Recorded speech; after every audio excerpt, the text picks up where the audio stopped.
मंडळी, राजकीय पक्षांच्या नेत्यांना टोमणे काही नवीन नाहीत, पण हे टोमणे जेव्हा झोमतात किंवा ते वैयक्तिक जास्त होऊ लागतात तेव्हा मात्र बरंच काही घडू लागतं। आणि हेच आम्ही तुम्हाला दाखवणार आहोत। विरोधी पक्षनेते देवेंद्र फडणवीस यांच्या पत्नी अमृता फडणवीस आणि शिवसेनेतला कलगीतुरा काही थांबत नाहीये। अमृता फडणवीस यांचं ट्विट आणि मुख्यमंत्र्यांचे टोमणे यात आता देवेंद्र फडणवीस यांनी एक सल्ला दिला। त्यामुळे आता अमृता फडणवीस यांचं ट्विट झोमणं आणि मुख्यमंत्र्यांचे टोमणे हे थांबणं कधी होणार? मुख्यमंत्री महोदय उद्धवजी आणि माझी पत्नी अमृता यांच्यामध्ये एक साम्य आहे। उद्धवजी टोमणे मारणं सोडत नाही आणि माझी पत्नी नको त्या गोष्टीला उत्तर देणं सोडत नाही। उद्धव ठाकरे आणि अमृता फडणवीस यांच्या दरम्यानच्या शाब्दिक फैरींसंदर्भात विचारला असता देवेंद्र फडणवीसांनी दिलेलं हे उत्तर आहे। उद्धव ठाकरे आणि महाविकास आघाडीच्या निर्णयावर किंवा चुकांवर भाजपचे नेते जेवढे वेगानं प्रतिक्रिया देत नाहीत त्यापेक्षा जास्त वेगानं अमृता फडणवीसांचे ट्विट हल्ले करत असतात। अमृता फडणवीस यांच्या या ट्विट हल्ल्याला मुख्यमंत्री थेटपणे उत्तर देत नसले तरी अप्रत्यक्षपणे उद्धव ठाकरेंनी वेळोवेळी समाचार घेतलाय। महाराष्ट्र दिनाच्या कार्यक्रमात त्याचाच प्रत्यय आला। मला आदित्यने सांगितले की बाबा आपले मुख्य सचिव उत्तम गातात। मला धक्का होता, मला वाटलं आजपर्यंत फक्त एकच व्यक्ती गाते, तर बाकीचे सुद्धा गातात। आणि म्हणून मी सर्च मारला तर खरंच छान गातात। आणि मग माझ्या मनात आलं जे माझं झाले गेले 2-2.5 वर्ष माझ्यातला कलाकार हा लॉकडाऊन मध्ये, म्हटलं तुमच्यातला कलाकार तर आयुष्यभर लॉकडाऊन मध्ये असणार। मुख्यमंत्र्यांनी अमृता फडणवीस यांचं नाव न घेता लगावलेल्या या टोल्यानंतर अमृता फडणवीसांनी देखील ट्विट करत जोरदार प्रत्युत्तर दिलं। मला सुद्धा धक्का होता। मला वाटलं होतं अब्जाधीश फक्त आपणच आहात, आता कळलं आपल्या बायकोचा भाऊ सुद्धा अब्जाधीशच आहे। छान आहे, अशीच गुणी मंडळी जोपासा कुटुंबात उद्धव ठाकरे। उद्धव ठाकरे आणि अमृता फडणवीसांमधील या टोमणे आणि टीकास्त्रावर देवेंद्र फडणवीसांना विचारला असता त्यांनी दोघांनाही एकमेकांच्या टीकेकडे दुर्लक्ष करण्याचा सल्ला दिला। पण शेवटी काय बोलायचं हा दोघांचा प्रश्न आहे हे सांगायलाही फडणवीस विसरले नाही। खरं म्हणजे मला असं वाटतं की उद्धवजींनी देखील मुख्यमंत्री म्हणून आपली जी काही पातळी आहे ती वर ठेवली पाहिजे। आणि अशा प्रकारचं काही आल्यानंतर माझं मत आहे की माझ्या पत्नीने त्याला उत्तर देण्याचं कारण नाही आहे, अशा गोष्टी इग्नोर केल्या पाहिजे। अर्थात हा त्या दोघांचा प्रश्न आहे। एकंदरीतच भाजप नेते सातत्यानं महाविकास आघाडीला घेरण्याचा प्रयत्न करत असताना अमृता फडणवीसांचे टोकदार ट्विट सत्ताधाऱ्यांवर आघात करतात, पण त्याच वेळी मुख्यमंत्र्यांचे धारदार टोमणेही अचूक वेध घेत असतात। त्यामुळे ट्विट आणि टोमण्यांच्या या वादात फडणवीसांनी सबुरीचा सल्ला देण्याचा प्रयत्न केलाय। त्यामुळे आता तरी अमृता फडणवीसांचे ट्विट हल्ले कमी होतात का की शिवसेना नेत्यांचे टोमणे थांबतात याकडे सगळ्यांचं लक्ष लागलंय। नागपूरहून तुषार कोहळेसह ब्युरो रिपोर्ट, न्यूज 18 लोकमत। अर्थात राजकारणी मंडळी एकमेकाला टोमणे मारणं कधीच सोडणार नाहीत आणि टोमणे जेव्हा जिव्हारे लागणारे असतात ना तेव्हा झोमणं कधी थांबणार नाही, चालायचं। महाविकास आघाडी सरकार आणि भाजपच्या नेत्यांमध्ये शाब्दिक वाद हा काही नवीन नाही। सध्या असाच वाद रंगलाय तो विरोधी पक्षनेते देवेंद्र फडणवीस आणि पर्यावरण मंत्री आदित्य ठाकरे यांच्यात। आदित्य ठाकरे यांनी डिवचल्यानंतर फडणवीसांनी त्यांचं नाव न घेता खरं तर नाव घेऊन त्यांना एक नवीनच नाव दिलंय। सोन्याचा चमचा तोंडामध्ये घेऊन जन्माला आलेले ज्या मर्सिडीज बेबी आहे यांना न संघर्ष करावा लागलाय न त्यांनी संघर्ष पाहिलाय। देवेंद्र फडणवीसांनी केलेल्या या वक्तव्याची सध्या महाराष्ट्राच्या राजकारणात चांगली चर्चा रंगली आहे। फडणवीसांनी थेट आदित्य ठाकरेंवरच हल्लाबोल केलाय। सोन्याचा चमचा तोंडामध्ये घेऊन जन्माला आलेले ज्या मर्सिडीज बेबी आहे यांना न संघर्ष करावा लागलाय न त्यांनी संघर्ष पाहिलाय। त्यामुळे कारसेवकांच्या संघर्षाची थट्टा ते निश्चितपणे उडवू शकतात। त्यामुळे कदाचित मागच्या जन्मात जर मी असेल तर 1857च्या युद्धामध्ये तात्या टोपे आणि झाशीच्या राणी सोबत मी लढत असेल आणि तुम्ही असाल तर त्याही वेळी तुम्ही इंग्रजांची युती केली असेल, कारण आता तुम्ही युती अशा लोकांची केली आहे जे 1857ला स्वातंत्र्य युद्धच मानत नाहीत. 1 मे रोजी झालेल्या भाजपच्या सभेमध्ये बोलताना बाबरी मशीद आंदोलनात आपलाही सहभाग होता तेव्हा शिवसेना कुठे होती असा सवाल विरोधी पक्षनेते देवेंद्र फडणवीसांनी केला होता. मशिदीवरचे भोंगे काढायला सांगितलेत, हातभर फाटली आणि हे सांगतात आम्ही बाबरी मस्जिद पाडली. तो ढाचा पाडण्याचं काम अभिमानानं सांगतो आम्ही केलं. अरे तुम्ही विचारता, माझा तुम्हाला सवाल आहे, तुम्ही सांगा तो ढाचा पडला त्यावेळी तुम्ही कुठे होतात? मी या ठिकाणी अभिमानानं सांगतो, होय मी तो ढाचा पाडण्याकरता त्याच ठिकाणी होतो. एकही शिवसेनेचा नेता त्या ठिकाणी हजर नव्हता, एकही नाही. यावरून युवा सेनेचे नेते आणि पर्यावरण मंत्री आदित्य ठाकरे यांनी फडणवीसांची खिल्ली उडवली होती. बघितलं असेल, आज जे आपण काम करत आहोत ते चूल पेटवण्याचं काम करतात, पौष्टिक आहाराचं काम करतात. काही लोक घर पेटवण्याचं काम करतात. त्यांच्यावर काय बोलायचं? त्यांचं 1857च्या लढ्यात पण खूप योगदान आहे त्यांचं स्वतःचं. पण असं मला वाटतं ह्या सगळ्या गोष्टींमध्ये जाण्यापेक्षा, मला वाटतं ह्या वादामध्ये जाण्यापेक्षा आत्ता आपण बघत असाल की राम मंदिरचं निर्माण चांगलं होत आहे, ते एक महत्त्वाची गोष्ट आहे. तर कोर्टाने चांगला निकाल दिलेलाच होता. शिवसेनेने पुन्हा एकदा तो संघर्ष हाती घेतल्यानंतर कोर्टात तो निकाल लागलेला आहे. टीकेवरून मौन पाळणाऱ्या आदित्य ठाकरेंनी गेल्या काही दिवसांपासून विरोधकांचा खरपूस समाचार घ्यायला सुरुवात केली आहे. त्यामुळे आतापर्यंत दुर्लक्षित झालेल्या आदित्य ठाकरेंना आता भाजपने गंभीरपणे घेतल्याचं फडणवीसांच्या टीकेनंतर स्पष्ट झालंय. नागपूरहून तुषार कोहळेसह ब्युरो रिपोर्ट, न्यूज 18 लोकमत. मनसे अध्यक्ष राज ठाकरे यांच्या इशाऱ्यानंतर अजान विरुद्ध हनुमान चालिसाचं आंदोलन राज्यभरात पाहायला मिळत आहे. अशातच राज ठाकरे यांनी शिवसेनेला डिवचण्यासाठी बाळासाहेब ठाकरे यांचा एक व्हिडिओ पोस्ट केला. यानंतर शिवसेनेनं सुद्धा बाळासाहेबांचा एक जुना व्हिडिओ पोस्ट केला आणि व्हिडिओनं उत्तर दिलं. हिंदुस्तान एकमेव हिंदू हृदय सम्राट सरसेनापती महानेता माननीय शिवसेना प्रमुख श्रीमान बाळासाहेब ठाकरे यांचा. जमलेल्या माझ्या तमाम हिंदू बांधवांना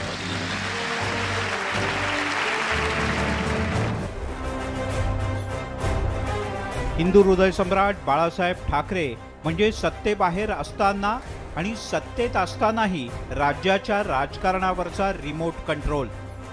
त्यांना जाऊन 1 दशक लोटलं तरी आजही बाळासाहेबांच्या शिवाय महाराष्ट्राचं राजकारण पुढे जात नाही, हे पुन्हा एकदा स्पष्ट झालंय.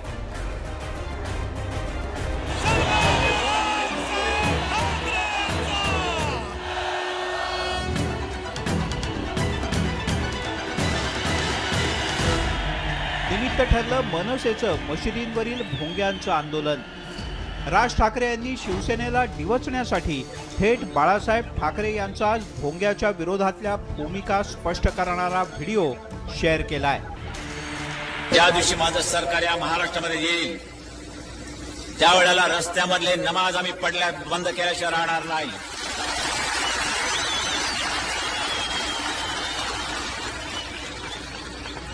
कारण धर्म असा असावा लागतो की तो राष्ट्र विकासाच्या आड येता कामा नये, लोकांना त्याचा उपद्रव होता कामा नये. आमच्या हिंदू धर्माचा कुठे जर कोणाला उपद्रव होत असेल त्यांनी मला येऊन सांगावं, आम्ही त्याचा बंदोबस्त करायला तयार आहोत. लाऊडस्पीकर मशिदीवरचे खाली येतील, बंद. मनसेच्या या व्हिडिओ प्रत्युत्तरामुळे शिवसेनेनं बाळासाहेब ठाकरे यांचा आणखीन एक व्हिडिओ शेअर करत थेट मनसे प्रमुख राज ठाकरे यांच्या नेतृत्वावरतीच प्रश्नचिन्ह उपस्थित केलंय. पूर्वी ज्या स्टाईलमध्ये बोलत होतो अशी ही स्टाईल माझी कोणीतरी उचलली म्हणतात, मला माहित नाही कोणी.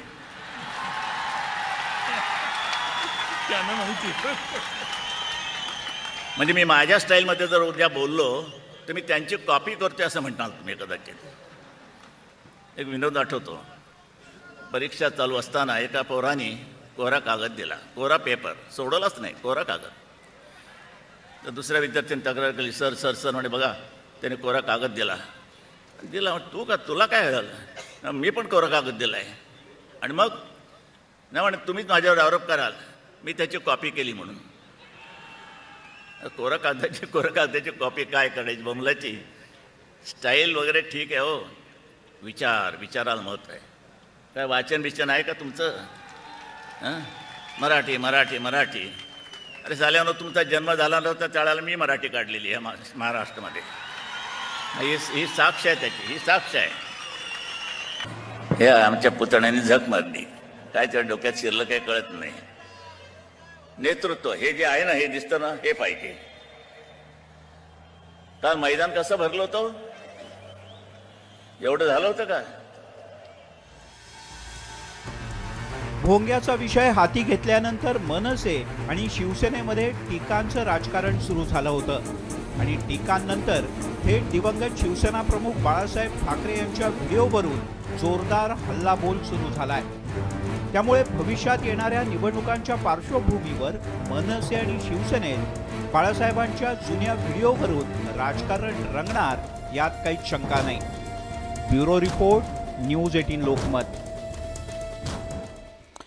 थेट जाऊयात, आदित्य ठाकरे बोलतायत, पाहूयात ते काय म्हणतात. मध्ये जो एक भावना आहे की ठीक आहे, हे राजकीय पक्ष जे काही मागे झालं त्याच्यावरनं भांडतात, इतिहासावरनं भांडतात, पण स्वतःसाठी आत्तासाठी जी तरुण पिढी असेल, जी बेरोजगारी वाढत आहे, जे आपण बघतोय की महागाई वाढत आहे, हे सगळं लपवण्यासाठी हे सगळी भांडणं चालली आहेत का? देशात जे काही हाल आहेत, कुठे दंगल होते, कुठे दंगल पेटवण्याचं काम प्रयत्न सुरू आहेत, कुठे महागाईवर कोण बोलत नाहीये, विरोधी पक्षाचा आवाज एका बाजूने दाबला जातोय केंद्राकडून.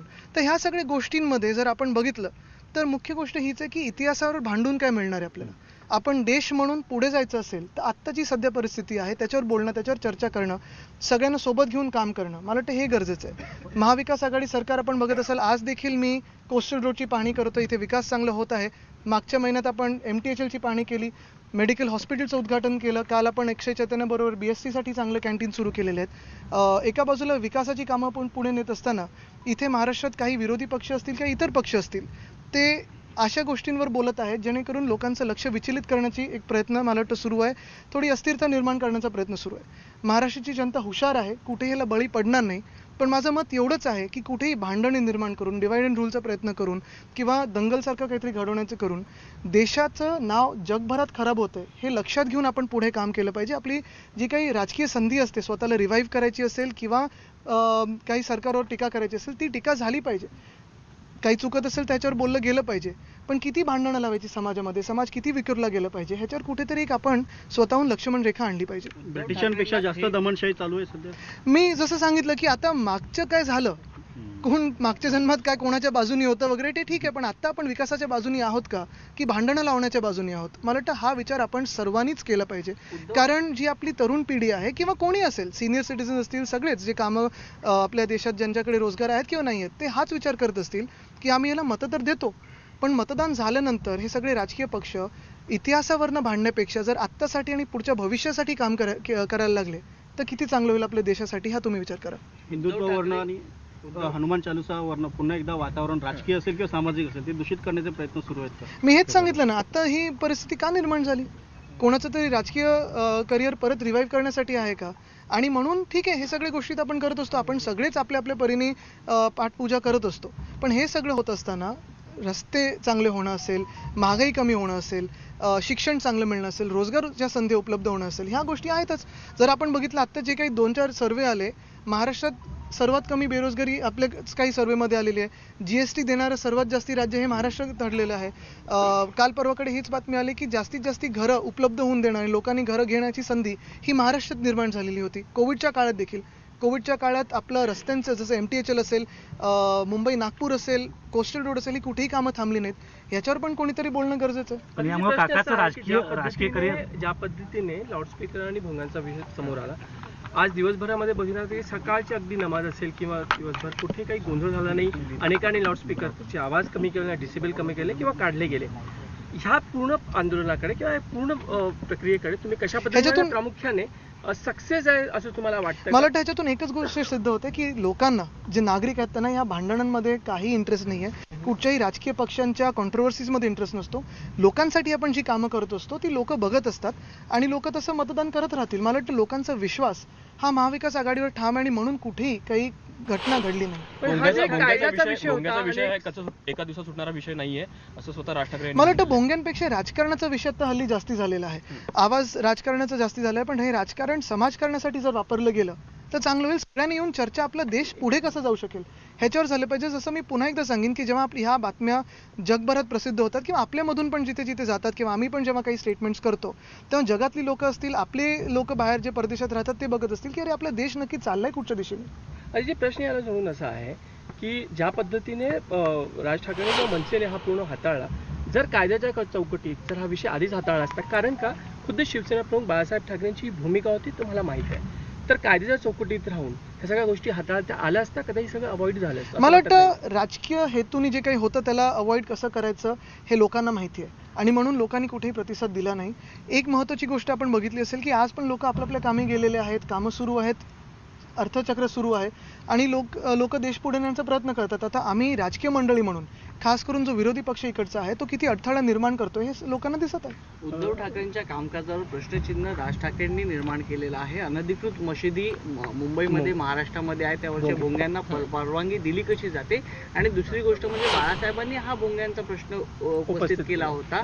उद्धव ठाकरे आता कोणाचं ऐकणार, शरद पवारांचं ऐकणार की बाळासाहेब? मला वाटतं आपल्याला सर्वांना माहिती आहे की पूर्ण कोविड काळात असेल किंवा आत्ता पण असेल, मुख्यमंत्र्यांनी लोकांची गोष्ट ऐकलेली आहे, लोकांच्या मनात काय ते ऐकलेलं आहे आणि तसं कार्य पुढे चाललेलं आहे. शिवसेना असेल, राष्ट्रवादी काँग्रेस असेल किंवा मी काँग्रेस पक्ष, सगळेच एकत्र मित्र पक्ष म्हणून महाराष्ट्रासाठी जे काम करत आहोत ते महाराष्ट्राला पुढे कसं नेणार हे बघत आहोत.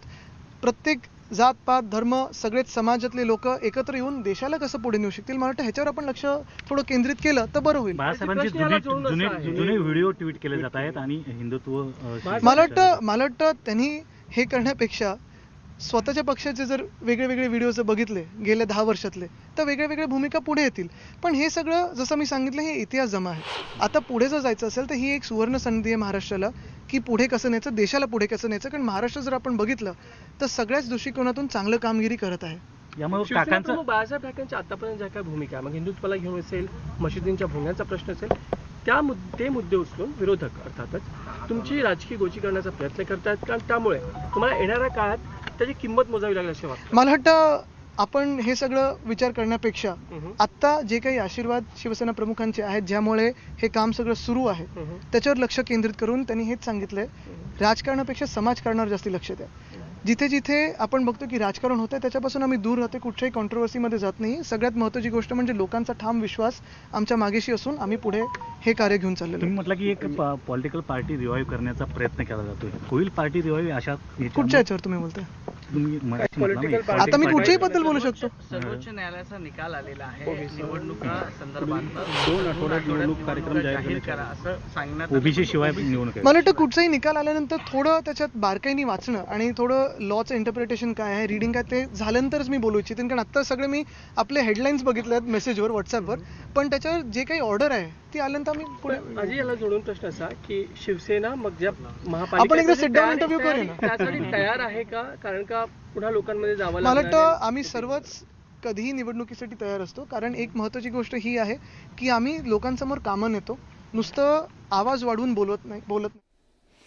त्यामुळे आदित्य ठाकरे प्रश्नांच्या सरबत्तीला उत्तर देत आहेत. मनसेनं ठरल्याप्रमाणे बुधवारी मशिदींच्या भोंग्यांना हनुमान चालिसानं उत्तर देण्याचा प्रयत्न केला. पोलिसांनी मनसैनिकांना ताब्यात घेत वातावरण शांत केलं. पण मनसेचं भोंग्यांच्या विरोधातलं आंदोलन पुढेही सुरूच राहील असा इशारा राज ठाकरे यांनी दिलाय. त्यामुळे महाराष्ट्रात राजकीय भोंग्यांचा संघर्ष पुढचा बराच काळ सुरूच राहणार आहे.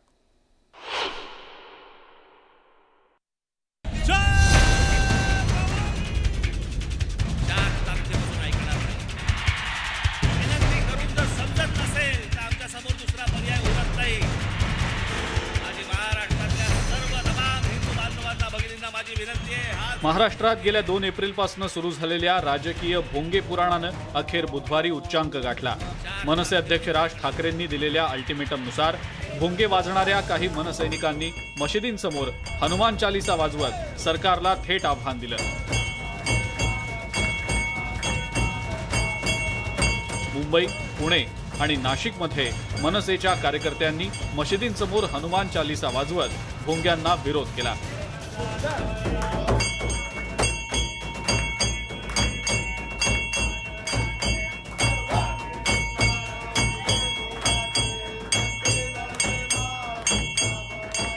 त्यानंतर जागोजागी पोलिसांनी मनसैनिकांची धरपकड केली.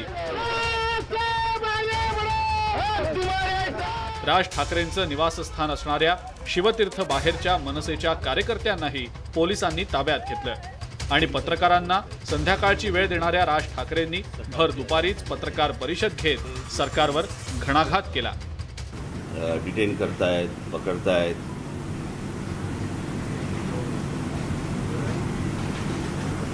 ही गोष्ट फक्त आमच्या बाबतीत का होते एवढाच फक्त आम्हाला प्रश्न आहे.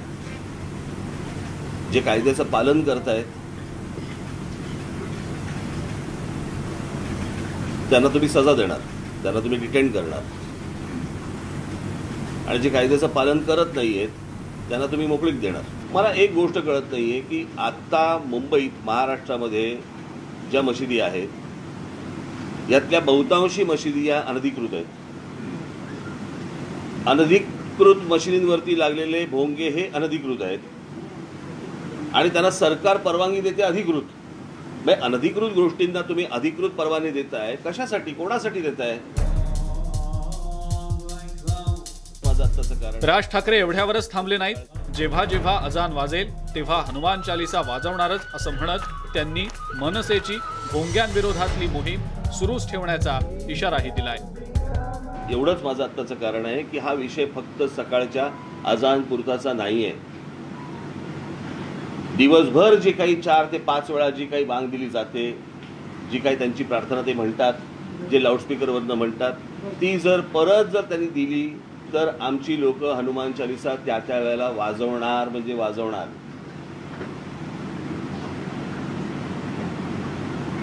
प्रश्न असा आहे की सुप्रीम कोर्टाच्या आदेशाचं पालन जर समजा तुम्हाला करायचं असेल तर सुप्रीम कोर्टाने सांगितलेले डेसिबल्स मी काल माझ्या पत्रामध्ये दिलेले आहे. मनसेनं बुधवारी केलेल्या आंदोलनानंतर महाविकास आघाडीच्या नेत्यांनी राज ठाकरेंच्या भोंगे विरोधात जोरदार घणाघात केलाय. राज ठाकरेंसारख्या भोंगेबाज राजकारण्यांनी हिंदुत्वाचाही गळा घोटल्याचा आरोप संजय राऊत यांनी केलाय.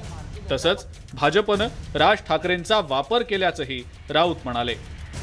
म्हणजे मशिदीवरील भोंग्यांच्या निमित्त करून भारतीय जनता पक्षानं आणि त्यांच्या उपवस्त्रानं हिंदूंचाही गळा घोटला हे स्पष्ट झालं. हा वाद धार्मिकचा, हा हिंदूंमध्ये फूट पाडण्याचा वाद आहे आणि यामागे भारतीय जनता पक्षाचं कारस्थान आहे. भारतीय जनता पक्षानं पुन्हा एकदा राज ठाकरेंचा बळी दिला हे मी स्पष्ट सांगतो. खरं तर मनसेच्या आंदोलनाआधीच पोलिसांनी मौलवी आणि धर्मगुरूंच्या बैठका घेत अनेक मशिदींमधील भोंग्यांचा आवाज कमी केलाय. तसंच काही मुस्लिम धर्मगुरूंनी स्वतःहून काही मशिदींमधील भोंगे हटवल्याचंही पाहायला मिळतंय. त्यामुळं आता तरी राजकारण्यांनी भोंग्यांचा वाद थांबवून जनतेच्या प्रश्नांकडे लक्ष द्यावं अशी अपेक्षा आहे.